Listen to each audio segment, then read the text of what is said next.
Pessoal, muito boa tarde. Estamos iniciando mais um programa Iluminando o Seu Dia. Hoje temos uma convidada e vocês aí que estão com dinheiro no bolso, se preparem. A nossa convidada vai falar sobre consultoria. É a Nathalie Vendel. Nathalie, primeiramente eu quero agradecer a sua presença por ter aceitado aqui participar do nosso programa, dessa entrevista. Então, muito obrigado. Eu que agradeço, Roberval. Sei que o nome é um pouquinho difícil, mas é assim mesmo. É Nathalie Vendel. É um prazer estar aqui com vocês, estar aqui com a Rádio ABC. Agradeço a oportunidade.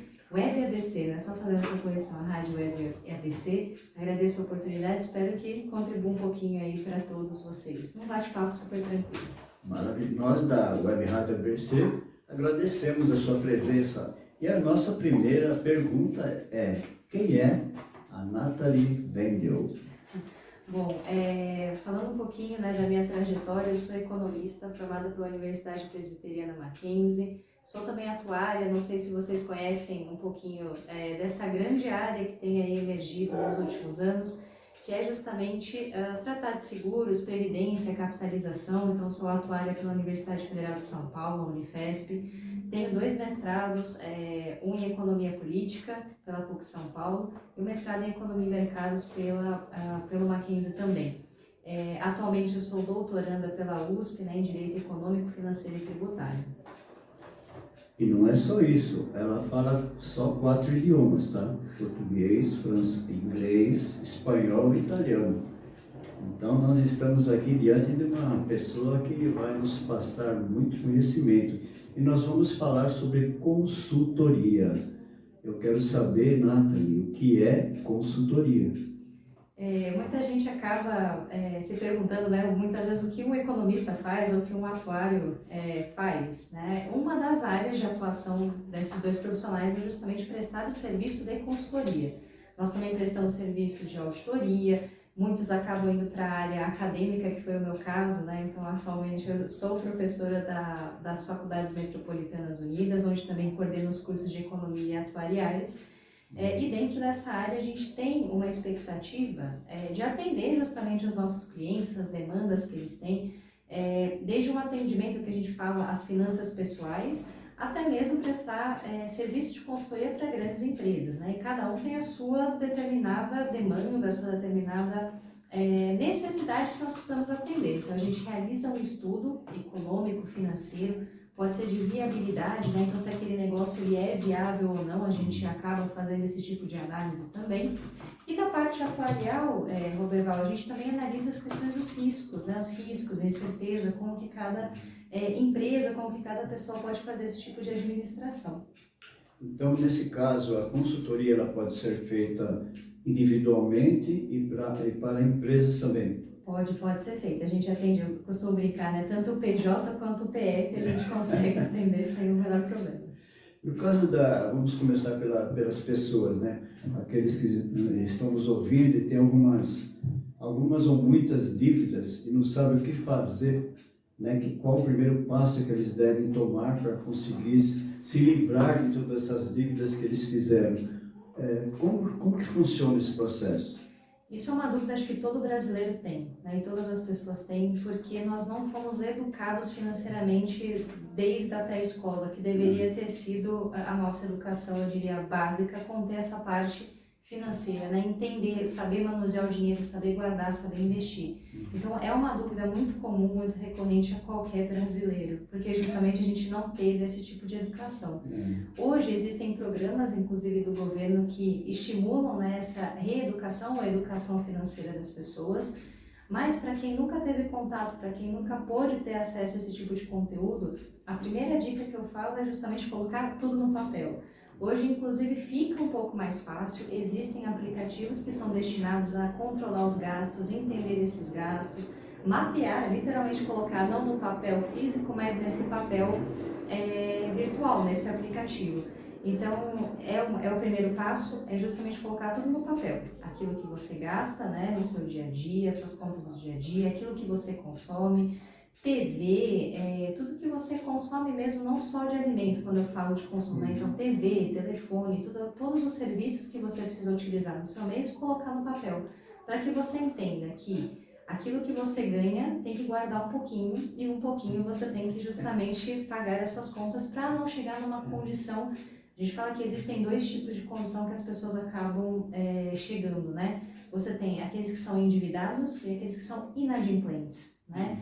Todo mundo algum dia já foi endividado ou é endividado. E não é um problema ser endividado desde que você consiga articular, né? Consiga garantir o pagamento dessas suas dívidas, né? Isso, o maior exemplo eu diria é justamente quando você tem a questão do cartão de crédito. A partir do momento que você parcela uma compra, você tem um endividamento. Você está comprometendo parte da sua renda ou dizendo às pessoas que em algum dia você vai ter que quitar aquele valor total. E esse algum dia depende das parcelas, né? Posso parcelar em 2, 3, 15 vezes, né? E essa condição não é perigosa, porque a pessoa está se comprometendo a pagar e paga. Esses são os endividados. O que preocupa, né, e a gente observou isso no Brasil por um bom tempo, e agora com o novo programa, né, o programa Desenrola Brasil, justamente a gente teve uma melhoria dessa condição, que são os inadimplentes. O inadimplente é aquele que tem uma dívida e ele não consegue quitar essa dívida, né? Então ele começa até aquela situação de basicamente uma bola de neve. Então isso sim é muito preocupante, que é quando você se compromete a pagar e não consegue cumprir. Então a gente viu isso expressivamente no Brasil e agora estão tentando, né, tá havendo uma medida no sentido de reduzir esse nível de inadimplência. Então é o que eu falei, né, todo mundo algum dia é ou já foi endividado, mas o que é preocupante é quando você entra na inadimplência. E para a gente sair dessa condição, justamente eu preciso atender a essas regras, né, Roberval, de saber poupar, de saber pagar suas dívidas e sempre planejar o seu futuro para aquilo que é incerto. Muitas vezes as pessoas só guardam e não acabam pensando em eventuais infortúnios, né? Alguma coisa que não está previsto ali, não só no orçamento, como aquilo que a gente não pode literalmente prever, né? A incerteza é assim que a gente compreende ela, né? Por ser incerta. É porque tem pessoas que falam, eu não vou pagar, vou deixar para lá que eu não consigo, não sei o quê. Aí entra nesse caso que você falou, do inadimplente, né? E vai virando uma bola de neve, porque a dívida vai cada vez aumentando mais.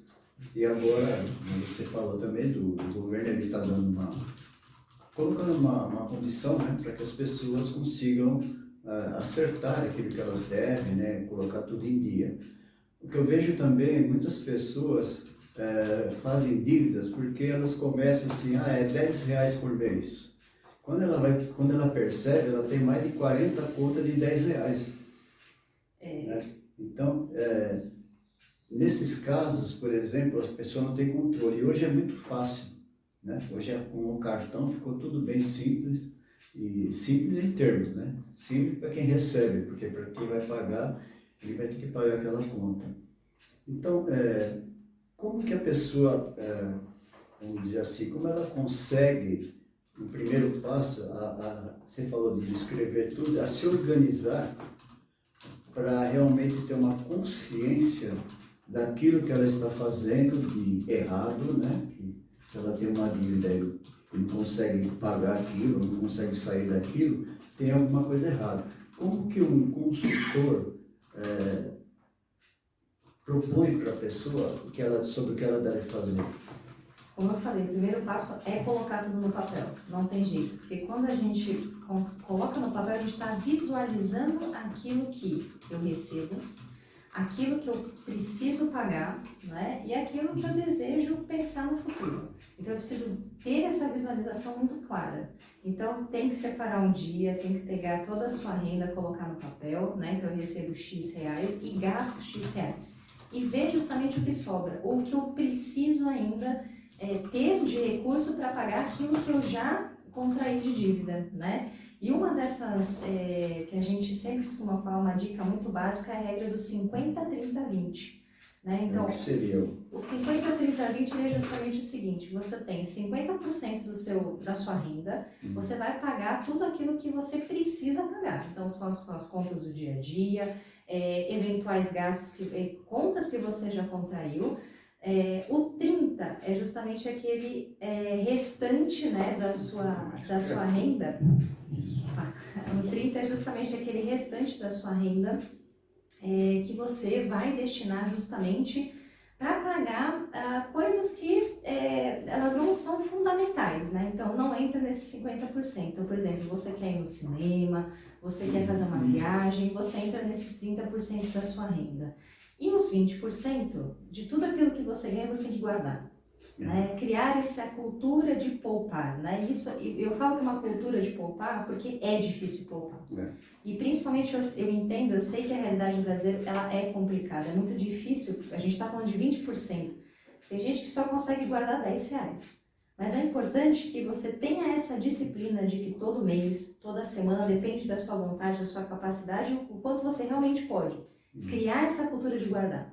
São R$10 semanais. Eu, em vez de ir lá na padaria comprar aquele docinho que eu quero, eu vou começar a guardar esses R$10. Então precisa começar a ter essa cultura e precisa ter esse esforço, tem que partir da pessoa. E aí ela vai começar a entrar em uma situação onde ela vai se sentir mais confortável financeiramente falando para poder arcar com essas dívidas. É claro que é o que eu falei, existe a dificuldade de se guardar esses montantes e quanto mais a pessoa guardar, mais rápido ela consegue sair dessa condição. É claro, Valberval, só completando, né? Existem outras situações que você também consegue melhorar esse seu rendimento, né? Dentro desses 20%, é lógico, né? A gente está pensando em guardar muitas vezes de um modo muito simples, né? Que é colocar embaixo do colchão e deixar ali, né? A gente geralmente pode ter, né? Ou buscar soluções que são justamente ter uma rentabilidade, que aí a gente está falando de taxa de juros, né? Investimento. Então, quanto mais eu tenho de rentabilidade, né? Quanto mais o meu investimento paga, eu vou ter um rendimento maior, né? Vamos colocar assim, vou ter um lucro maior, né? Então, existem outras opções. O consultor, nesse sentido, ele pode fazer algumas dicas, né, de que tipo de investimento que eu posso ter diante daquela minha renda, diante daquela situação, ou daquele programa que realmente eu quero, não programa, né, aquele investimento que eu gostaria de realizar. Tem gente que tem sonho de comprar X, Y, né, ou Z ações, por exemplo. Né, e existem técnicas, né, para você fazer uma diversificação de carteira, você entender quais são os melhores investimentos, o que cabe no seu bolso. Então, também o consultor ele atua nesse sentido, de dar essas dicas de investimento. É porque muita gente ainda fala em poupança, né? Mas não sei, assim, você vai esclarecer para a gente agora. Eu acredito que a poupança, ela não te dá um rendimento maior, ela só acerta conforme a inflação.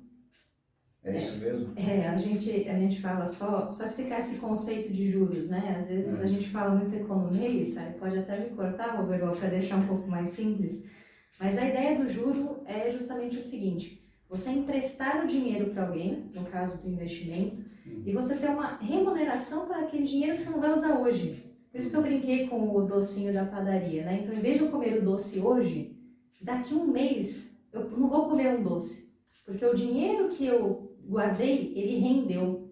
Então ele não vai render o valor para um docinho, mas sim 2, 3, 4. Depende justamente daquele valor que vai corrigir aquilo que eu investi. Então esse valor de correção, esse valor daquilo que você abriu mão de consumir hoje para consumir no futuro, é o que a gente chama de juros. Né? E lógico, né? Os juros têm os seus dois lados. Né? Para o consumidor ele pode ter o lado negativo, que é justamente quem está nessa condição de inadimplente, porque a sua dívida vai ficar mais alta à medida que os juros estão mais altos. E para quem está investindo, quanto os juros for mais alto, maior é o seu investimento. Então existem os dois lados, né? Por isso que se tem a preocupação, né? Foi também uma discussão econômica recente, dessa queda dos juros, né? A gente teve um corte aí de 0,5% na taxa de juros, chegando ali em 13,25%, que não era esperado pelo mercado. A grande maioria do mercado, né, se esperava um corte menor, mas existe essa tendência das pessoas quererem essa redução dos juros. Por quê? Porque elas estão nessa condição ainda de endividados, de inadimplentes, e juros muito altos acaba corroendo, né, o seu poder de compra.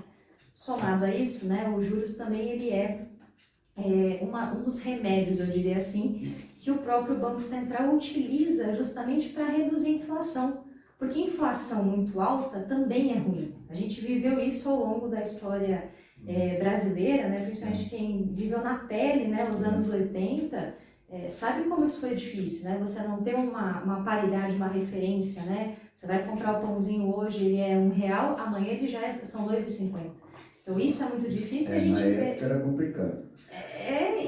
E ainda existe essa situação hoje. A gente vê isso, por exemplo, na própria Argentina, né? Então a Argentina tem essa dificuldade. E o Banco Central usa os juros justamente para não deixar chegar nessa situação. Então por isso existe essa preocupação de ter a gente fala, né, que é um equilíbrio entre os juros e a inflação. E a gente também olha a questão do próprio desemprego, né? Então, é juros, inflação e desemprego. Então, a tarefa do economista ela é complicada por excelência. Por quê? Porque justamente a gente está atuando, a gente está trabalhando com vidas, né? E essas vidas dependem justamente do ajuste dessas variáveis, que são complexas. Eu queria fazer uma pergunta, um questionamento do seguinte. Nós temos duas situações, uma quando se compra em cartão de crédito parcelado e quando se faz um empréstimo. E eu sempre fiquei me perguntando, cometi muitos erros no passado com relação a condições financeiras e você colocou bem, Nathalie, porque realmente a gente não foi preparado para isso. Embora eu venha de uma família simples e que sempre dizia, e essas pessoas tinham aquele conceito que como diziam, o nome sujo era o fim do mundo, aquela coisa toda, mas daí a dizer que você não deve ficar devendo e explicar como você fazer para não ficar, porque na época o consumismo era bem menor, né? Na época o consumismo, você é bem mais nova que a gente, mas não havia tantas coisas que nos impulsionavam a comprar a todo instante, desde a tecnologia, a própria alimentação, não havia essa imensidão de coisas, fast food, divertimentos, as coisas eram bem mais, né, limitadas, então você não tinha aquela necessidade tão grande. Então eles se preocupavam e falavam, você tem que pagar, né, para todo mundo. Mas a gente foi tomando um rumo completamente diferente. Voltando ao assunto aqui, empréstimo e cartão. Aí hoje eu vejo o que eu fazia no passado. Eu estava com um problema, não estava conseguindo pagar minhas contas. Pegava e fazia um empréstimo.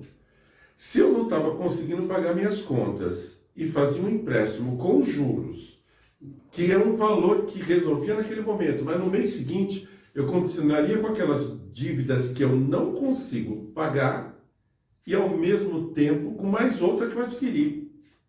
Quer dizer, se estava ruim, ficou pior. Resolveu no momento. E o cartão de crédito? O cartão de crédito eu vejo um pouco diferente desde que se tenha o controle. Por quê? Porque não tem os juros. Então eu enxergo o cartão assim, se você tiver o controle, senão torna-se tão pior quanto. Eu quero adquirir um produto, vou querer comprar esse celular, não consigo pagar à vista, mas parcelado eu consigo, né? Então eu faço isso. É isso que eu queria questionar contigo, essa grande diferença de uma coisa para outra, você concorda? Uma coisa que eu gosto de desmistificar é essa questão dos juros nas modalidades de empréstimo, né, ou de crédito. Quando a gente fala, né, uma coisa que é muito usual a qualquer brasileiro, né, alguém já viu isso, que é o famoso carnê das Casas Bahia. E a gente sempre escuta o seguinte, bom, compre aquele produto em 24 vezes sem juros. Isso é mentira. A gente tem juros embutidos no carnê. Não existe nenhuma compra sem juros. Né? A única compra sem juros é à vista. E para se pagar à vista, ou você tem a condição de imediato, ou você vai ter que guardar, poupar para ter aquele valor e de fato comprar. E a gente sabe que isso é uma das maiores dificuldades de qualquer pessoa, não só do brasileiro, mas em outros países, né? E claro, nos outros países tem uma condição mais favorável, talvez seja mais fácil, né? Comentando das questões de tecnologia, comprar um celular nos Estados Unidos é completamente diferente de comprar um celular no Brasil. Né? O custo da tecnologia dos produtos hoje para cá são mais elevados, não só em termos dos componentes que a gente precisa ter, porque que a gente não produz, a gente precisa importar muita coisa, então fica mais caro, mas como a condição mesmo de poder arcar com aquilo, né? Então, desde o carnê até o empréstimo, tudo vai ter juros, não tem jeito. E isso é verdade, você muito bem colocou. A questão do cartão de crédito, Quando se tem a disciplina de pagar no dia do vencimento, perfeito, você não vai ter nenhum tipo de juros. Você vai conseguir arcar com aquele montante que você prometeu e que talvez seja mais fácil de pagar do que à vista, né? A gente tem aí uma condição mais tranquila, mas o problema é, às vezes, muitos cartões de crédito, as pessoas têm vários cartões de crédito para poder compor, né, o montante, né, o valor total ali do limite, né, o famoso limite. E aí as pessoas não fazem essa soma, né? Então eu não estou devendo só R$500, eu devo R$500 no cartão A, B e C. Então no total eu vou ter R$1.500 a serem pagos no final do mês. E muitas vezes a pessoa não tem esses R$1.500 no mês. E aí o que acontece? O maior juros que a gente tem, eu diria, abaixou um pouco, mas em média é do cartão de crédito em torno de 400% ao ano. Isso é muita coisa, né? Imagina 100% de R$1.000. Isso é bom. E aí o que acontece é justamente a pessoa recorrer ao empréstimo. E o empréstimo também vai ter juros. Então vai ser uma bola de neve que a pessoa não consegue mais sair daquela condição. Aí o passo é, eu tenho que parar, reorganizar, colocar tudo no papel e entender o que eu preciso pagar. É aquilo que tem mais juros, é aquilo que está correndo a maior parte da minha renda. E uma alternativa para se resolver essa condição, tanto do empréstimo como do próprio cartão de crédito, é fazer a renegociação. É trocar uma dívida mais cara por uma dívida mais barata. Aquele que tem um juros muito alto por um juros talvez mais aceitável. Como eu disse, não há nada que não tenha juros. Porque alguém está te emprestando aquele dinheiro, alguém está deixando de consumir hoje aquele brigadeiro para consumir no futuro. Não é você, porque você precisa consumir o brigadeiro hoje, não amanhã. Então aquela pessoa precisa ser remunerada por isso. Então nada de graça, né? Já costumava falar o Milton Friedman, um grande economista, que não existe almoço grátis. Nada na vida. Eu estou pensando aqui, Roberval, que eu tive o programa anterior falando sobre florais. Eu esqueci de perguntar se tem floral para conter o consumismo. E aí eu queria perguntar... amarrando a mão. E fechando os olhos. O cartão de crédito, agora a gente tem o cartão de crédito pré-pago. Até aí perfeito, você tem, você compra, não tem, não compra. Mas inventaram agora uma história de você aplicar o dinheiro e eles revertem isso em limite. Como é que é isso? São modalidades diferentes. Cada dia a gente descobre uma coisa nova. Inclusive, recentemente, a gente tem uma nova modalidade, eu diria, de dinheiro, que é o dinheiro digital, moeda digital, que foi lançado o Drex, né? Vi essa reportagem. Então, a gente está passando, talvez, por um mundo muito mais digital. Não vai existir mais aquele dinheiro físico palpável. E muitas pessoas vão ter resistência a isso, né? Então, tudo está no mundo digital. Eu sinto falta daquele dinheiro na mão. Assim, Não vê mais dinheiro, né?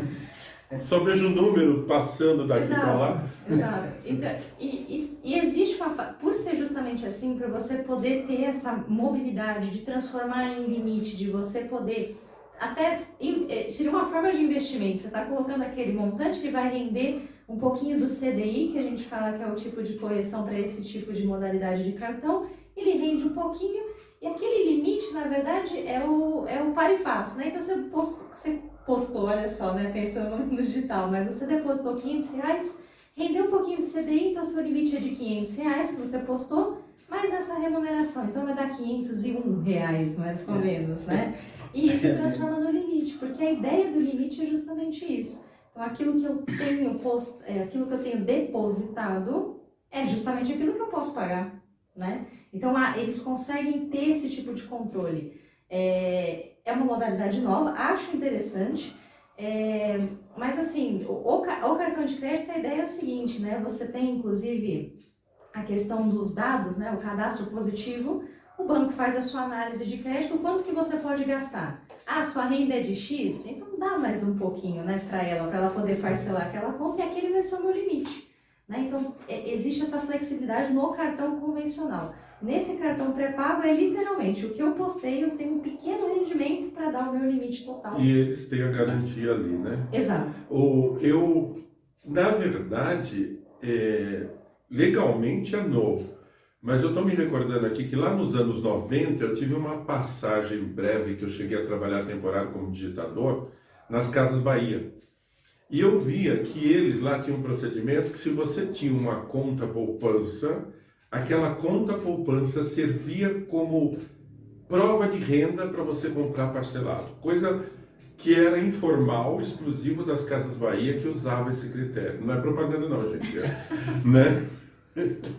É porque é uma garantia, né? Tudo é uma garantia. A gente tem tipos de garantia, né? Quanto mais próximo desse dinheiro físico, que não é mais físico, for, maior é a sua garantia, porque maior é a liquidez.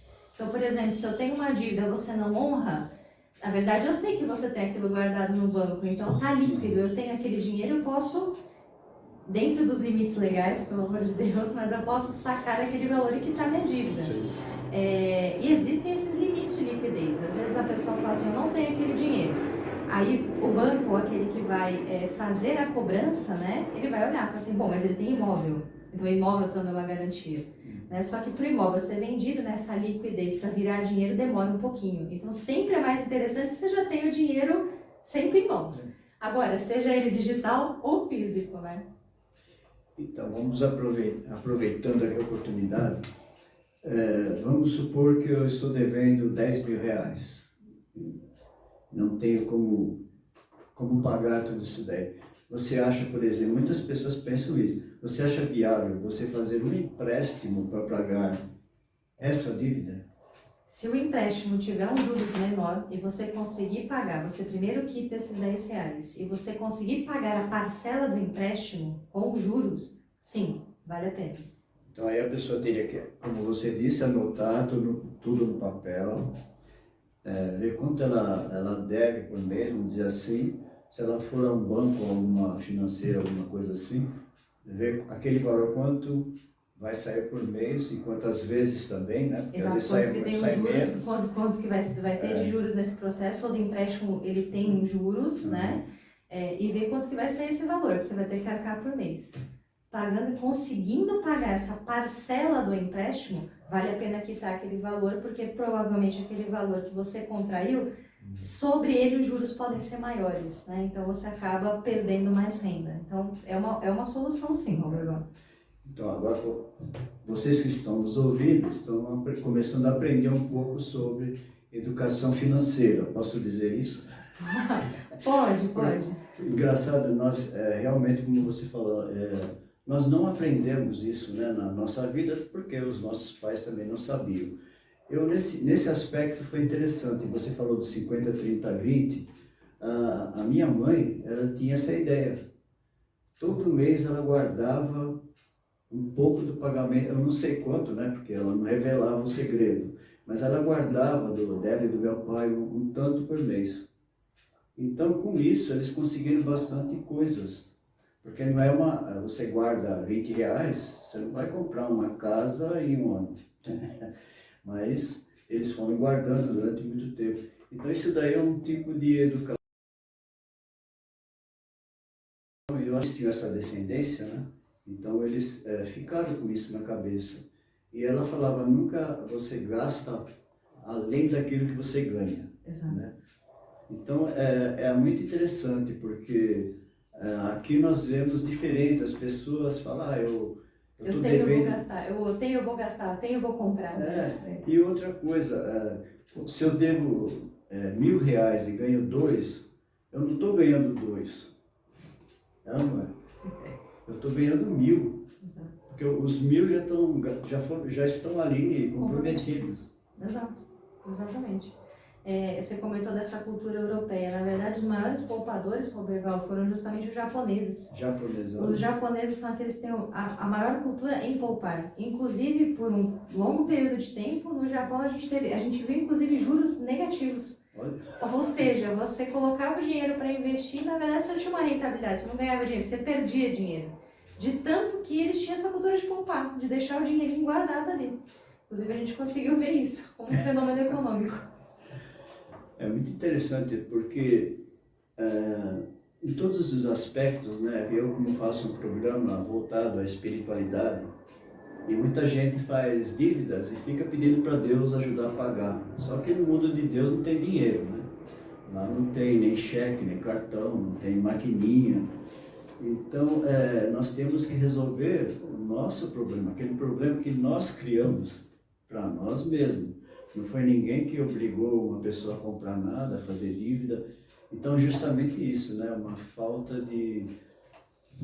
de orientação, e a pessoa acha que mês que vem eu recebo mais, então ela vai subindo no bonde. Tem igreja que promete resolver essa questão. Você está com problema financeiro, vem para cá. Mas aí talvez os juros sejam mais altos do que no próprio banco. Pois é. Então, a Nathalie, ela é consultora, né?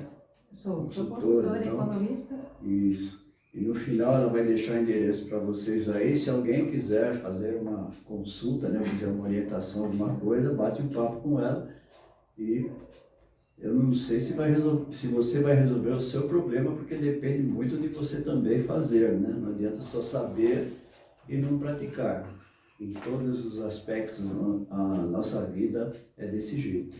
Tem uma outra coisa, a questão de cheque especial. Cheque agora praticamente ainda existe, ainda está aí, mas o limite na conta.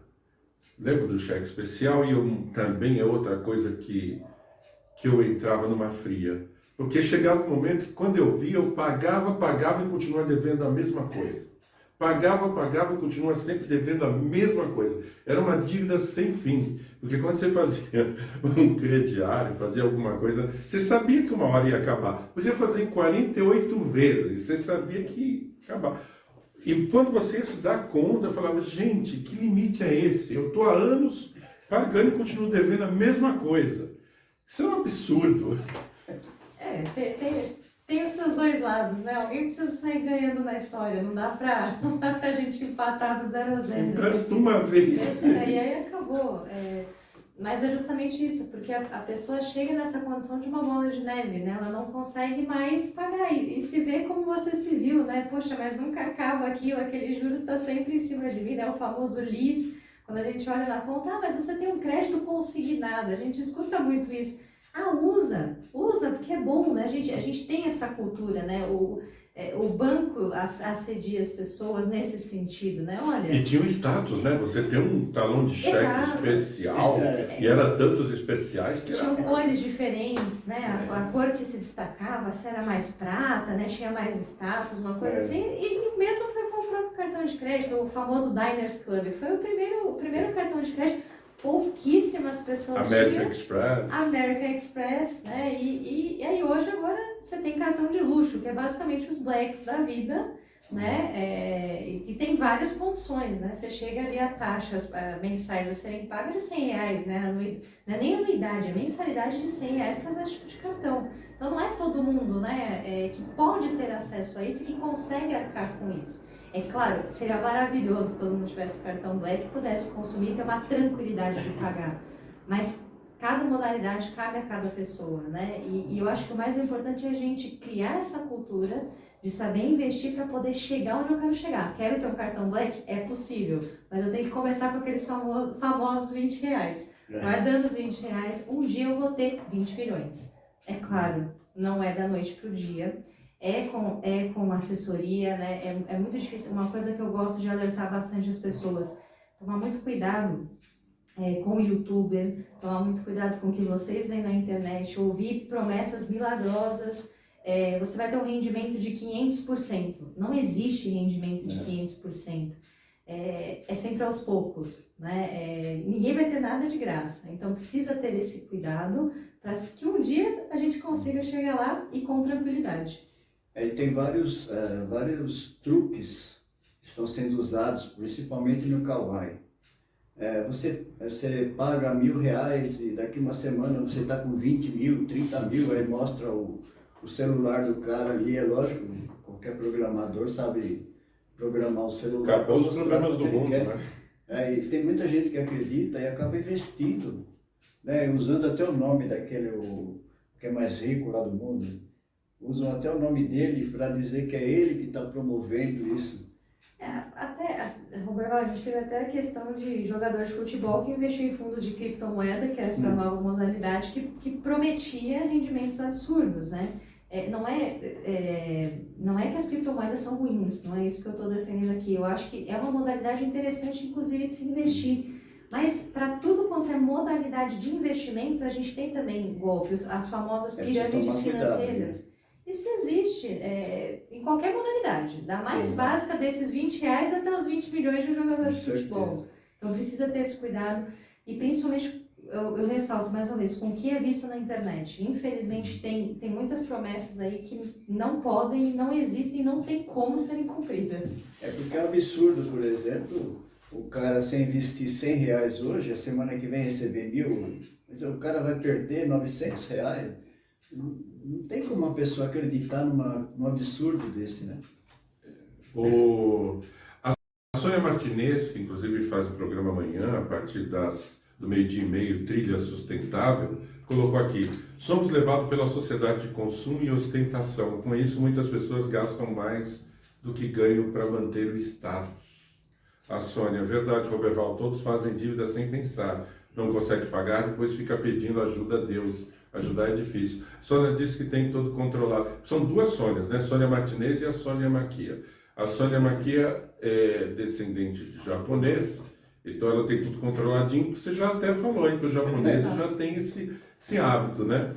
E aí eu queria te perguntar, como consultora, como funciona o trabalho de um consultor de economia dentro de uma empresa? Por exemplo, a pessoa tem um comércio, uma loja, alguma coisa assim, e ela está tendo algumas dificuldades ali de entender todo o processo econômico daquele estabelecimento que ela está ali. Como é que seria o seu trabalho dentro de um... A gente consegue fazer vários tipos de trabalho, né? Às vezes, dependendo da empresa, tem empresa que não tem essa dificuldade financeira, mas ela está, por exemplo, querendo adentrar em um determinado ramo, né? Sim. Então, nós fazemos um estudo setorial, a gente analisa aquele setor, aquele ramo que a empresa deseja entrar, verifica os prós e contras, tanto a parte nacional, a parte internacional, como que ela pode ingressar nesse tipo de setor, quais são os lucros, né? A gente costuma falar que é questão de payback, é questão de equilíbrio econômico, break-even point, então todos esses termos a gente acaba utilizando, que é justamente o seguinte: até que ponto ela pode investir, que é o break-even, né? Até que ponto ela deve investir para começar a ter retorno. Então a gente faz esse tipo de cálculo e mostra para ela, olha, com X de investimento, há tanto tempo, né, que você vai ter que investir, você começa a ter retorno a partir de X meses, X anos, né? Então esse é um tipo de trabalho que a gente pode atuar. O outro trabalho, que geralmente é quando as pessoas estão começando um novo negócio, ou era um pequeno negócio, vai se transformar em um negócio um pouquinho maior, né? O famoso MEI que está querendo expandir. O que a gente faz? A gente costuma fazer o que a gente chama de um plano de negócios. Na verdade, todo MEI ou toda pessoa que quer criar um novo empreendimento, um novo negócio, ela precisaria já ter esse plano de negócios para entender justamente os custos, qual o tipo de investimento que ela pode ter, quanto tempo ela leva para ter esse retorno, e a gente mostra para ela o início, né? Qual que é o primeiro passo para se ter uma rentabilidade e, o mais importante, a sustentabilidade daquele negócio. Né? Então, é fazer todo esse trabalho, né? Que, inclusive, né, até indico, existe esse ferramenta que vocês podem utilizar dentro do próprio Sebrae. O Sebrae fornece a ferramenta de um plano de negócios e ele mesmo calcula o quanto que eu levo quanto tempo eu levo para ter o lucro, quanto que eu vou ter de trabalhador, né? O quanto que eu tenho que pagar para os meus trabalhadores. Tudo isso é colocado justamente na ponta do lápis, né? Para a gente poder entender se aquilo é viável ou não. Então é uma análise que a gente fala que é uma análise de viabilidade econômica, né? Se aquilo é sustentável ou não. Então isso a gente pode também trabalhar para essa empresa, né? Quando ela está abrindo ou quando ela está tentando expandir. E há também outras situações, né? Até mesmo no caso de uma falência, tanto o economista, o contador, o atuário, ele pode trabalhar numa situação de falência onde você tem que fazer a distribuição da massa falida, né? O que resta a pagar, né? Então a gente também pode fazer esse tipo de análise. Existem alguns casos, por exemplo, que tem problema no estoque. A pessoa começa a estocar um monte de coisa, aí depois aquilo fica encalhado. Isso daí também faz parte da consultoria, no caso uma conversa. Essa é a parte mais dos contadores, Roberval, mas faz parte, sim, também. É uma das variáveis que a gente, de fato, analisa para poder entender, porque estar estocado é ruim, né? Significa que você não está tendo saída, consequentemente você não está tendo retorno daquele seu negócio, daquela sua condição. Quando você comentou de estoque, eu dei aqui um pouquinho de risada, porque eu lembrei justamente do caso da Americanas, né? Que é um outro problema que nós também temos, que é a própria gestão de estoque. Você saber o quanto que realmente você tem e saber colocar aquilo no balanço. O principal erro da Americanas foi justamente esse, né? Você considerar aquilo que, na verdade, estava lá, não estava lá, e você já tinha vendido e você teve esse gap, né? Você acabou achando que você tinha lucro, quando na verdade você estava tendo custo, né? Então, isso também é importante, a pessoa entender onde alocar dentro do balanço, né? Dentro da contabilidade se tem, né, o crédito e o débito, né? Tudo aquilo que entra tem que sair, e tudo aquilo que sai em algum momento entrou, que são as famosas partidas dobradas que a gente conhece, né? Então precisa conhecer, precisa saber trabalhar com aquilo. Um bom contador também é fundamental dentro do seu negócio, para justamente não cometer esse tipo de erro que a gente brinca, né? Mas foi um erro básico e que custou milhões para a Americana, mas poderia ser para Americanas como qualquer outro tipo de empresa, empresas grandes, né? Empresas que têm um grande volume de capital. E que ela ainda teve recursos, né, para dar a vira-volta, mas muitas não tem, né? Exatamente, e ainda Americanas tentou tirar basicamente leite de pedra ali, né? Ninguém queria mais colocar recurso em algo que talvez não tivesse mais saída, né, para aquela situação. Mas o caso da Americanas em si também envolve toda a parte da regulação da CVM, existe ali teve até a questão de fraude, né, se os auditores não tinham apontado essa deficiência no balanço, porque grandes empresas, né, elas têm o balanço publicado e auditado. Então, em algum momento, a auditoria passou o olho naquelas contas. E por que não viu? Né? Então, surgiu essa dúvida. Ou foi maquiado, ou foi um erro. Né? Então, ficou essa dúvida e quem vai responder justamente a CVM, né? A Comissão de Valores Mobiliários, que vai investigar aquilo para poder entender o que aconteceu de errado. Eu estou fazendo essas perguntas assim porque aí você está esclarecendo, né? O que é do consultor, o que é vamos dizer, do contabilista, né, contador. E mais uma coisa, não sei também, aí você vai esclarecer. Muita gente, agora vamos falar de quem quer abrir uma empresa ou abriu uma empresa e não está conseguindo nada com aquela empresa. Onde nós moramos tem uma avenida grande, um movimento imenso de carros, mas você não tem onde parar o carro. E muita gente acha que o movimento de automóveis é suficiente para o cara abrir uma loja que ele vai ganhar muito dinheiro. E tem um local lá que acho que umas 10 pessoas já alugaram, ficam 3 meses e fecha. O que a pessoa deve fazer, assim, quando ela pensa em abrir algum negócio? Ela já tem a ideia do que ela quer fazer, mas o ponto, né? Como que ela faz? Ela pega qualquer lugar? Como que... Precisa também ser feito um estudo, né? Um estudo da viabilidade do local, né? A parte de marketing, né? Podem ajudar, né? Existem consultores específicos para poder entender o público-alvo que você deseja ali atingir com o seu objetivo, com o seu negócio, né? Como você mencionou, não é só ter um movimento, eu preciso entender como que as pessoas chegam naquele local, que tipo de produto que elas querem consumir, e como elas vão consumir, às vezes não só no local, pode ser delivery, hoje inclusive a gente tem, não precisa ser necessariamente um local físico, existem muitas lojas que elas basicamente são um estoque. Tem as pizzarias também que fazem entrega, né? Então... Sim, essas lojas são basicamente um grande estoque e dentro daquele estoque elas só distribuem, porque hoje a tendência do consumidor, vocês devem sentir isso também, é muito mais fácil você pegar o celular, o computador, em um clique, inclusive alguns deixam, né, os dados bancários, já salvam em um clique e já está tudo pronto. Eu já recebo em casa em questões de minutos, de dias, né? Então é muito mais fácil hoje do que eu ter que ir ao local e comprar, né? E acho que essa também foi uma das grandes transformações no entendimento desse tipo de negócio após a pandemia, né? Sem sombra de dúvida. E outra coisa assim interessante que onde eu moro, uma pessoa abriu uma sorveteria e e formava filas, né? Filas e filas para tomar sorvete lá com aquela pessoa. Aí todo mundo acha que ali é um ponto ótimo para abrir sorveteria. Abriram 5. Hoje, depois de 2 anos, só tem aquela primeira aberta, as outras fecharam.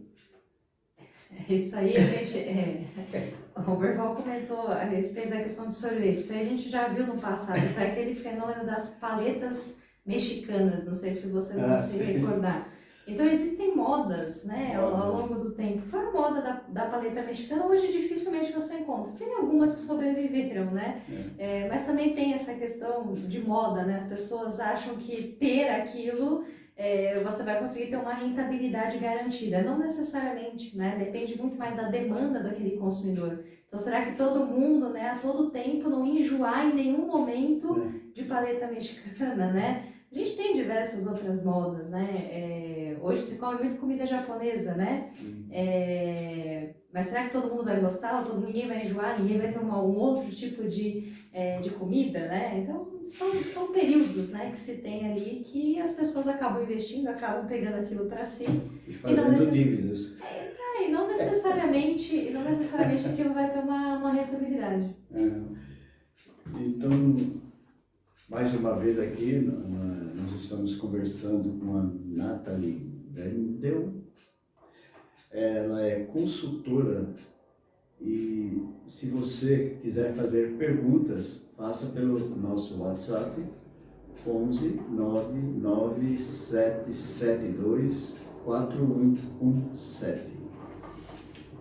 Inês Flores colocou aqui: eu nunca gasto mais do que ganho, sempre controlo minhas despesas. A Fernanda Carvalho dando boa tarde. A Vera Lúcia: meu marido que controla, marcar tudinho no caderno. A gente fica feliz de ouvir isso, né? Né? Marcar no caderno. Eu não sou muito fã disso não, mas enfim, deveria ter esse hábito. E olha que a tecnologia em volta, eu faço meio na marra, não sei porque eu não gosto, mas eu faço, né? Tem que fazer, não tem jeito. Mas não me agrada. Talvez dependesse de mim, não faria. Mas eu sei a necessidade disso. Eu tenho uma planilha que eu fiz no Excel. Ótimo. E na planilha eu tenho uma dia a dia e tenho uma outra planilha aqui sobre os livros, né? Eu não misturo uma coisa com a outra. Então, aquilo que eu vendo, né, dos livros, eu uso só para essa parte como escritor. E a parte que eu recebo fora dos livros, aí o dia a dia e outras coisas mais. Esse é o hábito que eu adquiri, né, como eu falei, dos pais, né? E um excelente exemplo, viu, Roberval? Porque muita gente acaba utilizando o dinheiro da empresa para pagar gastos pessoais. E a gente tem exatamente que fazer o que você fez, separar aquilo que é pessoal daquilo que é profissional, daquilo que eu ganho como uma receita do meu trabalho, né, na minha empresa, e aquilo do meu trabalho pessoal, né, da minha vida pessoal. É diferente, né? Quando você é CLT, você está trabalhando, né, para receber o seu salário. Agora, a empresa, ela tem um lucro próprio para manter o giro, para manter a capacidade dela funcionando. São coisas diferentes. É claro que a sua empresa pode se pagar um salário, porque você é o dono da empresa, mas tem que ter essa separação, né? Se eu sou dono da empresa, eu tenho o meu salário daquela empresa, por exemplo, que é minha, mas eu tenho as demais contas, eu tenho as demais rentabilidades da minha empresa que não devem se misturar com o pessoal. É um excelente exemplo, Roberto, bem lembrado. Porque, por exemplo, eu estou querendo comprar uma geladeira para minha casa. Eu não posso pegar o dinheiro da empresa e comprar essa geladeira, é isso? Exatamente. Exatamente. Então, a menos que a geladeira seja para a empresa. Para a empresa. Ele vai entrar como ativo imobilizado da empresa. Isso daí foi uma coisa que eu aprendi, né, justamente que eu sou MEI, né, tenho um MEI. E no começo eu achava, vou ganhar dinheiro, eu vou gastar. E eu comecei a ler, né, porque você tem que aprender como é que funciona. Não é só abrir alguma coisa ali e fazer do jeito que você quer. Então eu fui aprendendo isso daí, né, inclusive essa era a pergunta que eu ia te fazer sobre gastar dinheiro, né. Porque é interessante você... Vamos supor, a empresa está dando um lucro, você fala, pô, aí não está nessas coisas, aí vai usar aquilo. Então, ele, como patrão ou como dono da empresa, você pode, então, tirar um salário, vamos dizer assim, como se diz, você faz um salário para você mesmo. Você seria o seu funcionário, né? Você receberia como funcionário daquela empresa, aí sim. Mas não o lucro daquela empresa. O lucro vai ser destinado para a funcionalidade da empresa. Se a gente olha as maiores empresas, por exemplo, a gente tem a questão do pagamento de dividendos, né? Então, quando se tem o lucro, eu pago os meus acionistas, né? Aqui você ainda não é um acionista, embora seja o dono, né? Você tem pequeno, né? Exato, você tem que manter as atividades dela funcionando, mas você pode ter, mas dentro do seu planejamento, um quadro de funcionários, onde você pode ser esse funcionário. Quando eu entro nesse quadro, tem um Exato. saláriozinho lá e o resto é da O empresa. resto é da empresa. Para usar, comprar e vender material. De vez em quando eu me afasto daquele microfone, eu vou fugindo dele. Olha a diferença. Olha a diferença agora. Então, e tem mais alguma pergunta? Eu queria perguntar mais uma coisa antes da gente... Pode perguntar. Na questão de franquias, né? Então a pessoa está lá com o seu estabelecimento, está funcionando, é complicado ela partir para esse rumo de franquia? Como é que é? Um consultor pode ajudar? Pode ajudar sim na abertura de franquias, né? Entender qual que vai ser o seu, eu diria, o perfil dessa franquia, né? Geralmente se estabelece algumas regras, locais onde você pode abrir, quantidade de funcionários, o tempo que você vai ter de retorno, né? Você precisa deixar isso muito claro para aquele que vai ser o franqueado, o quanto que ele tem que investir de capital mínimo. Então tudo isso a gente pode fazer esse estudo para que a pessoa possa abrir franquias. E aí você vai ter a figura do franqueado que vai ter que aceitar essas condições e entender essas condições muito bem estabelecidas, mas também é possível de se fazer esse cálculo e mensuração, sim. E é isso, Roberval. Deixa eu ver aqui, a Toninha colocou também: gasto dentro dos meus limites, tudo na ponta do lápis, dou o passo conforme a perna. A Vera Lúcia falando aqui que ela não faz aquela estratégia de controlar, né? Porque, que é aquilo que você falou já desde o início, né? A gente pensa muito nessa questão de empresa, mas as pessoas também, elas deveriam fazer isso, né? Colocar um controle dos seus gastos, como se fosse uma empresa. Exatamente. E hoje a tecnologia está aí para isso, né? O Roberval é fácil porque ele adora tecnologia, ele está sempre envolvido, né, Otacília? E aí, para ele, isso aí é... É que eu tenho perguntas totalmente diferentes desse povo. Esse povo aqui é muito educado. Tudo eu marco, nada eu gasto. Então, faz a pergunta. Faz aí. Fala aí que ainda dá tempo. Senta aí.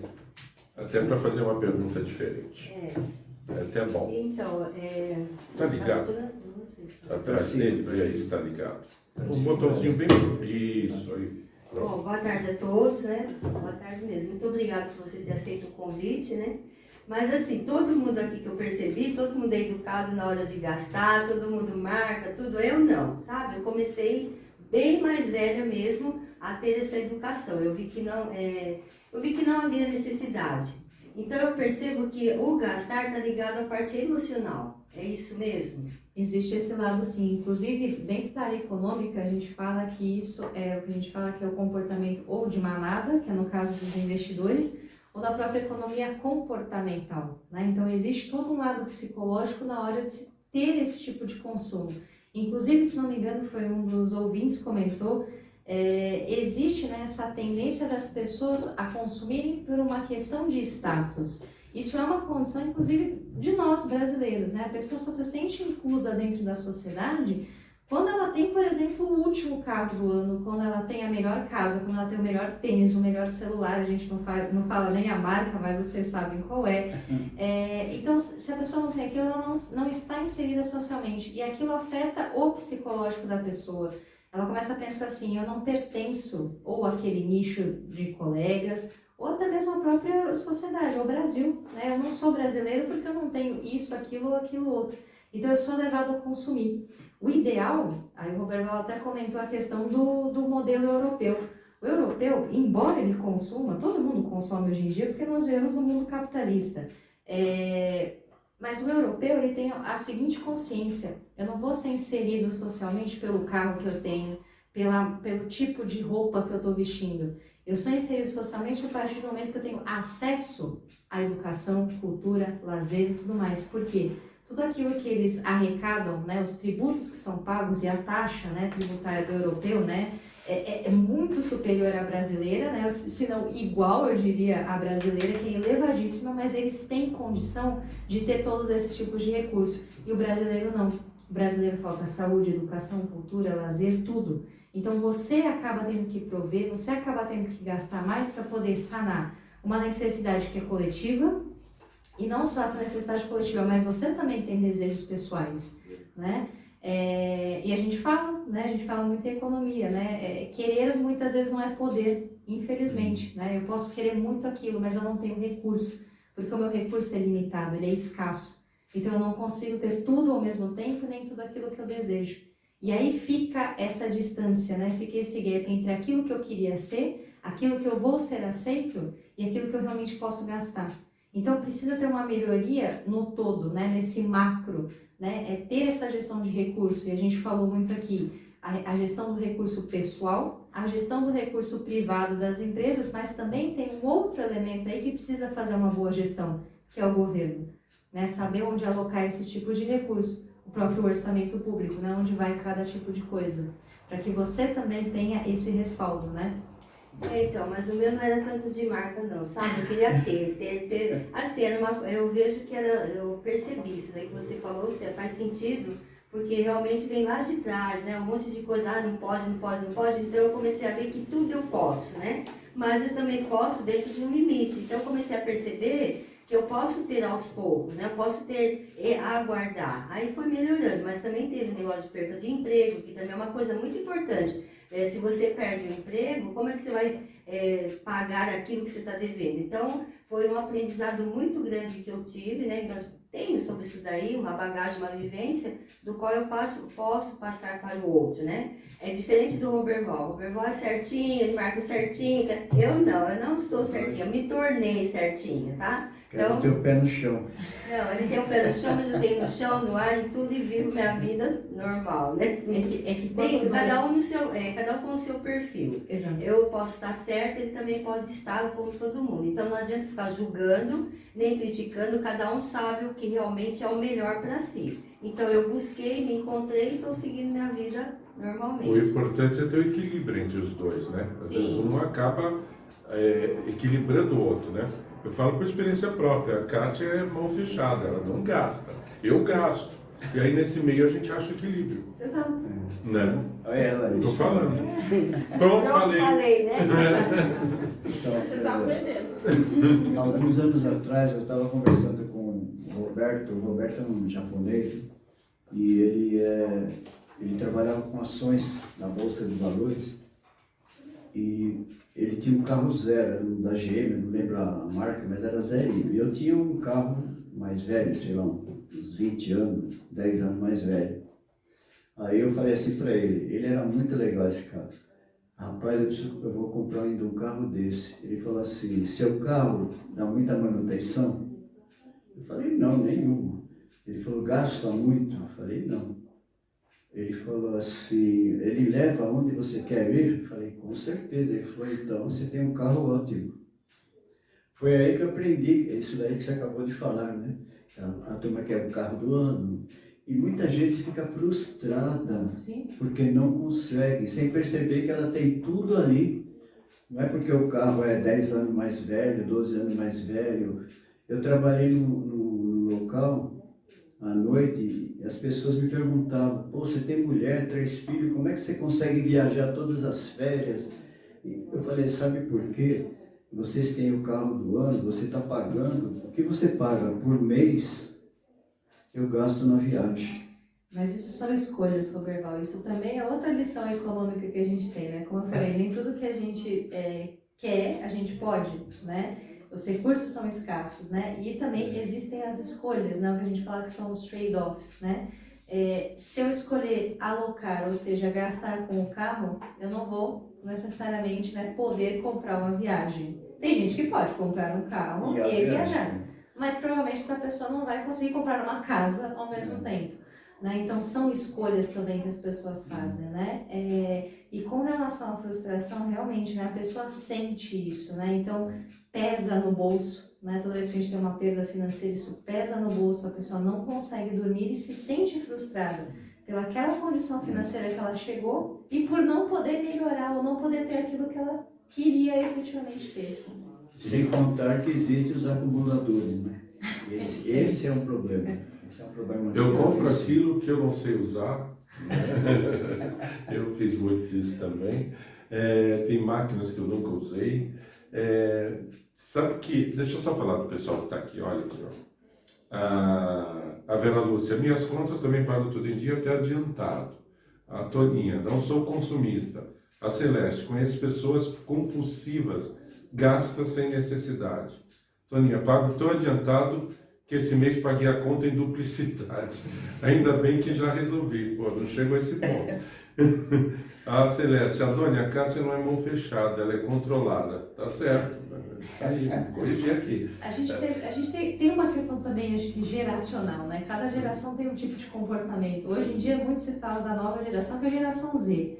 A geração Z, ela tem um pouquinho da tecnologia, né? Ela nasceu na tecnologia, mas ela é um pouco desapegada, né? A gente não vê, inclusive você tem uma redução de emissão de carteira de motorista, são pessoas que não querem, inclusive, nem ter carro, né? Então o perfil de consumo também muda a cada geração, né? Verdade. Cada geração, por exemplo, foi comentado aqui, eu queria muito ter e eu não podia. Tem uma geração que é assim, a gente sabe qual é. Eu tô nessa também. Eu sou mais velho, mas tô nessa também.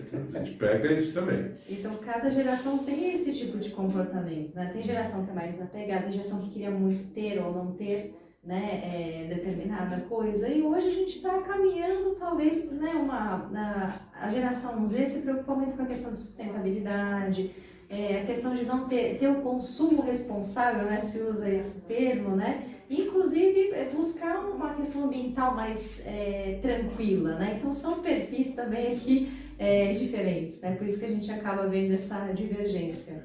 Essa questão de ter as coisas realmente, lembrando aqui Michael Jackson, por exemplo, quando morreu, aí começou a contar histórias dele. Aí lembro que passaram uma entrevista numa loja que dizia que uma das coisas que ele gostava de fazer para desestressar era comprar. Mas no caso dele, ele podia, né? E comprava coisas assim, né? Porque tinha dinheiro para isso, né? Tem gente que tem dinheiro para gastar como bem entender. Sim. Mas a grande maioria, a realidade é outra, né? Um grande exemplo também, não só o Michael Jackson, mas ainda vive o próprio Elton John, né? O Elton John se diz como o maior consumista aí ao longo dos tempos. E também se ele não consumir, que adianta, né? Exato. Eu acredito, inclusive, que essas figuras, em muitos lugares que vão, nem conseguem pagar, que as pessoas já devem, só pela presença da pessoa, já, né? Então... Já traz mais cliente, né? Poxa, Já traz mais espaço. né? Ó, a Sônia Martinez está colocando aqui. E as promoções? Compramos pelo preço, que é atraente, sem saber se vamos usar ou não. Promoções também, né? Vou falar um pouquinho sobre promoções, bem lembrado. Também ativam, né, esse lado psicológico do consumidor, né?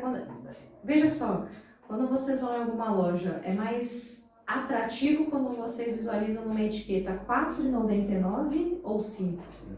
R$4,99. Então, é a promoção, né? Eu vou comprar aquilo porque tá com aquela etiqueta laranja, rosa, verde, tá chamando a minha atenção. Tá barato, eu vou levar. É R$4,99, não R$5. E fica, né? 4 e pouco, né? Exato. Que na verdade é 4 e muito. Isso veio, eu sou da geração Baby Boomer, Exato. Já vem, desde aquela época, sabe quem veio com isso? Lojas de sapatos. Você lembra, Roberval? Enquanto os outros tudo colocava números redondos, sapato era 90. Era não sei quanto, vírgula 90. E as outras tudo número redondo. E o negócio foi se espalhando ao longo do tempo, né? E veio para o 99. Se vocês lembrarem, aquela loja do R$1, que na verdade não é 99. Quando espalharam várias, né? Nunca tinha troco. Exato. Eram as balas, né? A gente recebia as balinhas de troco. Quer ver outro efeito danoso para o bolso, se a pessoa não tiver muito controle, e que é muito difícil? Eventualmente estou lá em São Paulo, aí vou eu e a Cátia, vamos lá no Shopping Faria Lima. Okay. E começamos a observar as vitrines. Aí você vê lá, bolsa por R$140 mil, relógios 6, 7, 8 mil, ou muito mais do que isso. Você começa a ver essas referências de preço. Quando você sai e vai no shopping tradicional, aí você chega aqui em Santo André, vai no shopping, aí você vê lá. A mesma bolsa. Pega uma bolsa. Não, não é a mesma, aquela é prata. É parecida. Vai ser a mesma utilidade, uma bolsa, e aí ela está lá, vamos dizer assim, por R$1.000. Você fala, nossa, tá barato, né? Porque eu vi a 140 mil, tá barato. Você tem esse efeito no seu inconsciente, né? E se você não vai lá, você vai literalmente falar que aquela bolsa de R$1.000 é cara, não faz jus à coisa.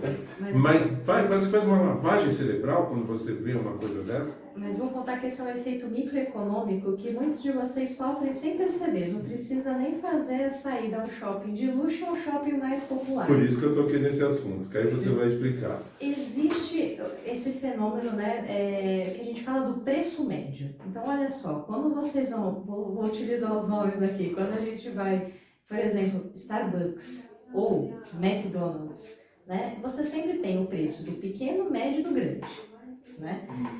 No geral, isso é um efeito econômico, por isso que eu comentei dentro da nossa microeconomia. Microeconomia é tudo aquilo que a gente estuda nas empresas, né? O comportamento do consumidor e o comportamento das empresas, né? O que as empresas fazem? Elas tendem a formar o preço médio. E é médio da coisa média mesmo, do pequeno, médio e grande. Então, toda vez que você vai na loja, você olha o seguinte, McDonald's, né? O lanchinho separado, ele sai R$5. Com a batata, R$6,50. Batata, refrigerante e o lanche, R$7. E vai 2 lanches, uma batata e o refrigerante, R$10. Qual que você vai pegar? O lanche, a batata, né, e a sobremesa por R$7, que é justamente o médio, né? Entre o preço mais barato, com pouca coisa, o médio, literalmente, e aquilo que é o mais caro, né? Aquele combo super completo. Então, a tendência é que a pessoa vá para esse médio. Starbucks é mais fácil ainda, né? Que é o pequeno, médio e grande, que a gente sempre acaba confundindo que o grande é aquele gigante, né? Tem o venti, que é o médio, e o pequeno, né? O venti médio, né? Na verdade, ele é R$1,50, R$2 mais caro do que o pequeno. E ele é mais barato, R$5 do que o grande, efetivamente grande, que é o maior tamanho deles. Então, todo mundo, ao invés de pegar o pequeno com menor quantidade, acaba pegando o médio, literalmente. Sim. Você sabe que na gráfica, durante muito tempo, eu fiz porque é um processo assim. Você vai fazer panfleto. A gente tem uma chapa, onde a gente coloca 2.500, de 2.500 a 2.500. E aí, quando a pessoa pega, por isso ele fala 2.500, 5.000, 10.000, enfim. Porque você quer 5.000, põe dois pedaços de 2.500, você tem os 5.000. Às vezes, por uma questão de atração, você coloca uma diferença, não dobro, dos 2.500 para 5.000 para pagar. Então, por exemplo, 2.500, vamos lá, é R$200. O 5.000 vai ser 320. Que é para quê? Para que você pegue os 5.000, para que eu feche mais rápido aquilo e entregue mais rápido. Porém, eu comecei a perceber que algumas pessoas queriam porque queriam 1.000. E eu não tenho como fazer 1.000, não é viável, tem fotolito, um monte de coisa. Peraí, mas eu tenho aqui esse valor, então se eu estou cobrando 200 aqui, eu vou fazer assim. Esse daqui vai ser 1.000, 1.000 vai passar a custar 200, e os 2.500 não vai custar mais 200, vai custar 230, e o outro vai lá para 350. Então o que acontece? E mesmo assim tem gente que ainda pega o 1.000, por isso que eu fiz. Então, tá, você quer 1.000, vai ser 1.000. Mas aí é o jeito que eu resolvi. Porque tem pessoa que eu batia na tecla, mas gente, leva 2.500. Não, mas eu não quero, é muito, não sei o que, tá bom. Tive que fazer essa alternativa. Às vezes a pessoa quer ser enganada.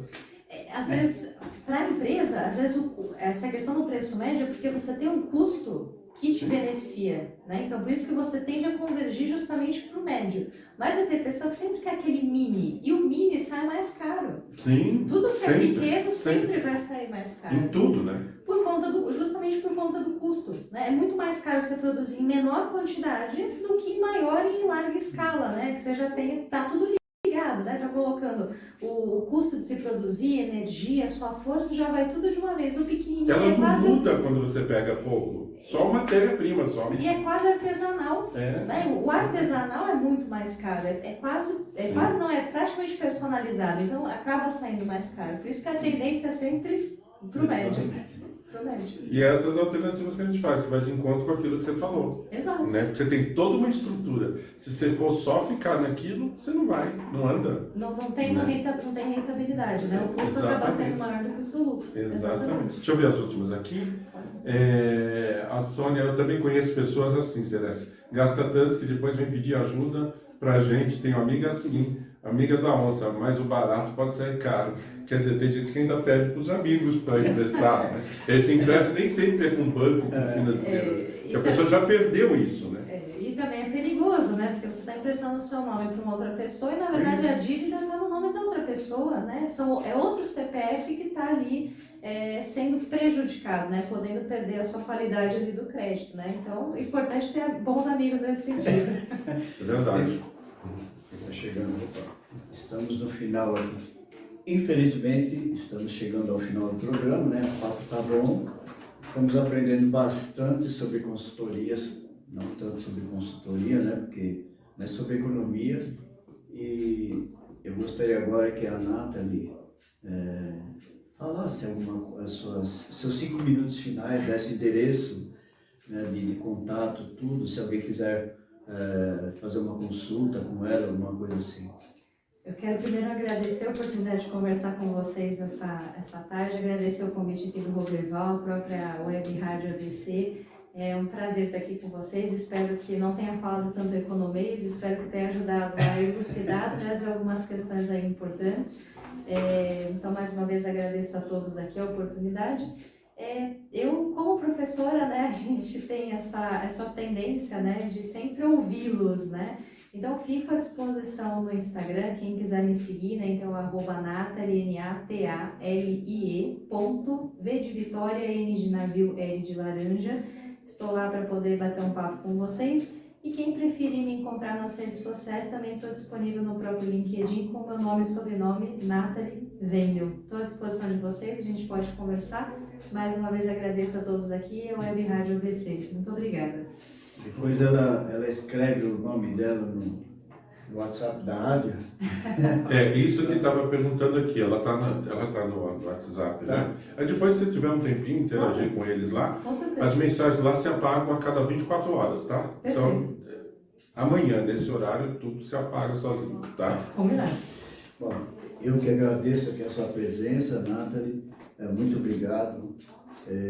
Pela segunda vez nos encontramos, né? Primeira vez foi em 2016 e agora eu sempre quis entrevistar a Nathalie porque eu acompanho o que ela faz, porque eu acho fantástico a disposição, a vontade que ela tem, o gosto que ela tem de ensinar, né?